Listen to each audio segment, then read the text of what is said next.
7కి 7 నియోజకవర్గాల్లో మీరు చూస్తే ఎప్పుడూ లేని విధంగా అంటే ఎప్పుడో 15-20 సంవత్సరాల క్రితం జరిగిన వాతావరణం దాదాపు గత 10 సంవత్సరాలుగా మీరు తీసుకుంటే పల్నాడులో లేని వాతావరణం నిన్న చూడటం కూడా జరిగింది.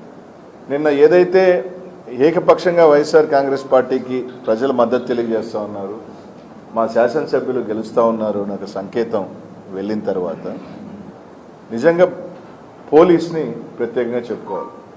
మాచర్ల దగ్గర నుంచి తీసుకుంటే మాచర్ల నియోజకవర్గంలో మీరు చూస్తుంటే కరెక్ట్గా ఒక 3 రోజుల క్రితం సీఎల్ని ఎస్ఎల్ని మార్చుకోవటం కూడా జరిగింది.